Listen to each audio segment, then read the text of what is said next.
Last year, I was hiking in Shenandoah, Virginia. It was a planned 2-day hiking trip with myself and 2 friends. Late into the first day, one of my friends grew ill and decided to turn back. The second friend joined him, just in case it got worse. They told me to go on, and since I had been looking forward to the trip, I did. As evening approached, I came upon a clearing in the forest. On a table, surrounded by tools and several cans of spray paint, was an elaborate dollhouse. It was large, perhaps 3 feet tall. Its walls and windows were open, as if it had just been built and was drying. The lingering smell of spray paint still hung in the air around it. On the back of the house, a photo had been affixed. It was an old family picture, possibly taken in the 80s. Everyone in the picture looked very uncomfortable, as if they didn't want to be taking the picture or were forced to. Not scared, just very uncomfortable. I left it behind and continued on, hoping to reach my planned campsite by nightfall. The wind had picked up considerably, and in the distance, I heard a branch snap and fall, crashing to the forest floor, startling me. I found my campsite but felt uneasy about the dollhouse in the middle of nowhere. I realized I didn't want to camp out in the open where whoever was working on it might stumble upon me. I had a small 1-person tent that stood just tall enough for a person to lay down in. I set it up behind a thick stand of brush, with one side blocked off by a tall stand of rocks. I was glad for this setup because not only was I hidden, but the rocks also blocked the heavy winds that had turned cold as the frigid air descended from the mountains at night. The sound of the wind-churned forest was relaxing, and I think I fell asleep right away. Have you ever been awakened by a loud sound, and you're unsure what it was exactly, but some remnant of it echoes in your mind for a moment after waking? That's what happened to me sometime later, in the pitch dark. I had the sensation that someone was nearby. I listened intently, trying to hear over the wind. I heard a man's voice somewhere in the distance. It was harsh, rapid, and then becoming softer. He was too far away for me to discern what he was saying, but close enough that I could hear the inflection and cadence. It sounded like a crazy person scolding himself, and then, his voice becoming softer, answering. As I listened, his voice grew louder and louder, until I could hear his clumsy footfalls crashing towards me. He walked by where I was camped, just several feet away from the brush that concealed me. By now my eyes had adapted somewhat to the pale moonlight, but I still couldn't make out anything more than a large, massive shape. He was carrying something long beneath his arm, which I guessed to be a rolled-up tent. He was angrily talking about someone's face and how it haunted him. His voice then became childlike, and his conversation with himself turned to the topic of cheese and crackers. The dude was clearly off his rocker, or high on something real good. After a moment he continued on, and his voice receded until I could no longer hear him. I slept very little that night afterward. At first light I hurriedly made my way back the way I came, back to town. I noted that the dollhouse was not in the clearing when I passed by again. Whoever that stranger in the night was, I am glad we did not meet.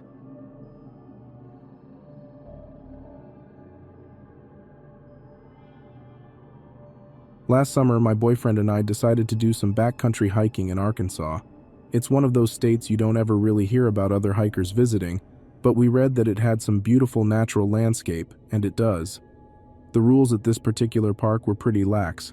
We didn't need a permit, and there were a few basic laws and guidelines, but no check-in was needed.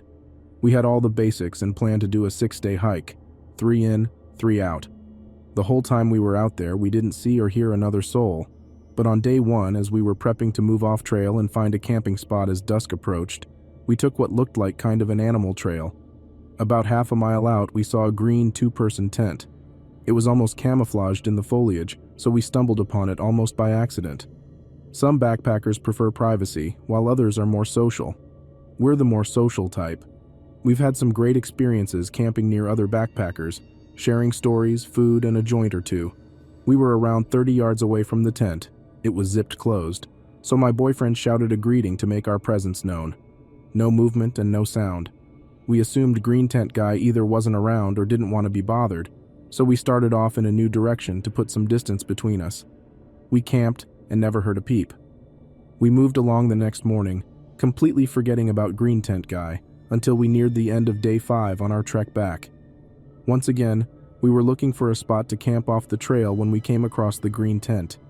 This isn't that unusual, but normally backcountry hikers keep moving, so we really weren't expecting it. The tent flap was open, So my boyfriend yelled his greeting again, but there was no response. My boyfriend wanted to go check it out, saying it was weird and that maybe someone was hurt. I didn't like the idea from the get-go because even though we hadn't had any bad experiences personally, we'd heard enough stories from other backpackers about hermits and mountain men who wanted privacy and carried guns, etc.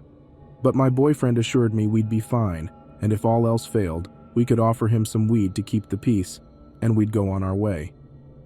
As soon as we got within 20 yards of the place, the smell of decomposition was intense.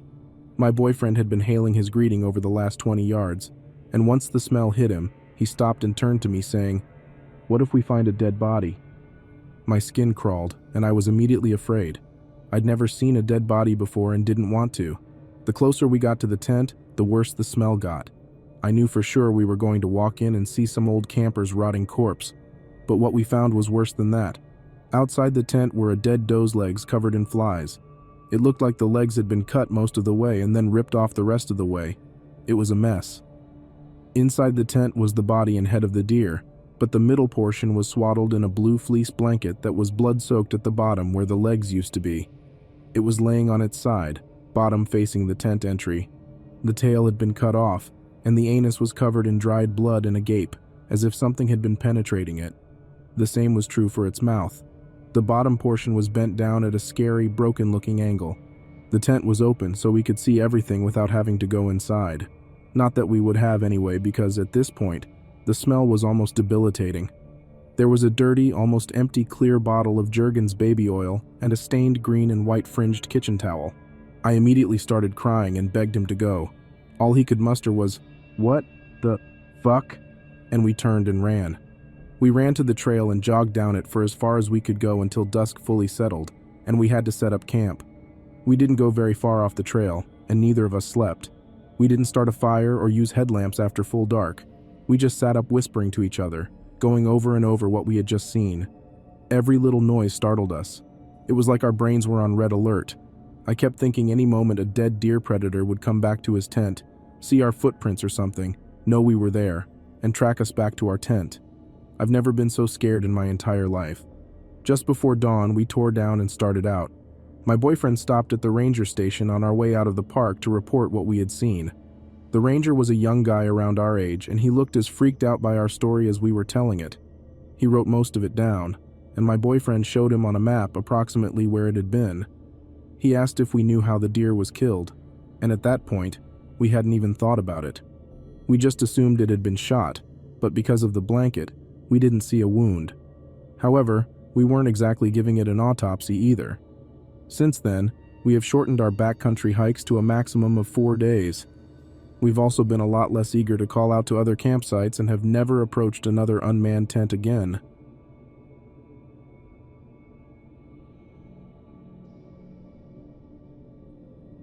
So a few months ago, I was out hiking with my friend.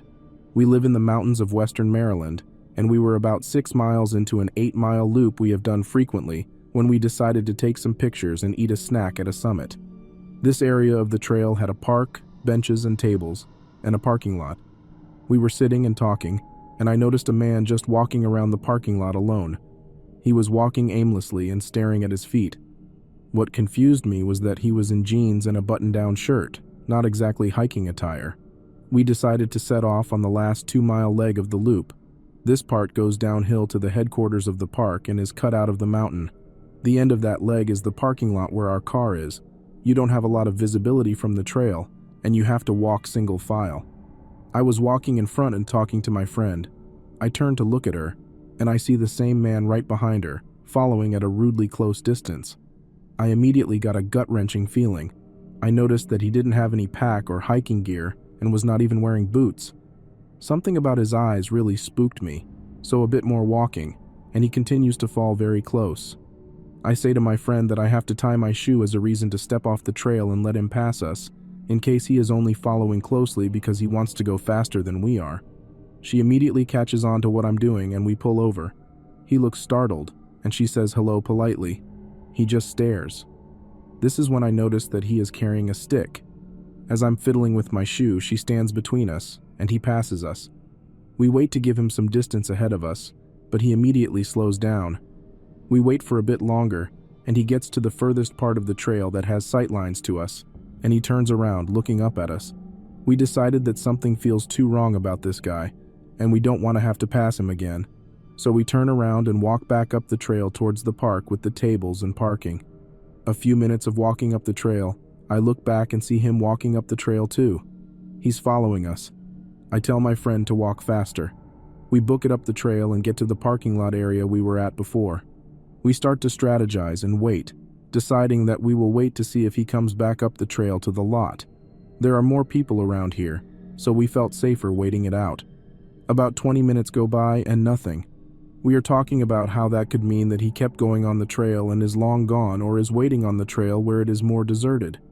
We see a couple come up from the trail where we were, presumably taking the loop in the opposite direction that we are. We approach them and ask if they saw anyone on the trail between this lot and the next. They tell us they saw a young man sitting on a rock about halfway down. They describe the man who was following us. We explain our interaction with him to the wife and get into a conversation back and forth about whether or not he was a threat. The husband finally interjects and says, "We need to call a ranger. He wasn't just sitting there, he had a knife and was carving that stick." Needless to say, we called a ranger. The nice couple walked that last leg with us to make sure we got to our car safely, and then even gave us their numbers in case we needed anything. The rangers then walked the trail, but there was no sight of him. I wish I knew where he went and what happened to him, but I'm glad to know that my instincts are legitimate.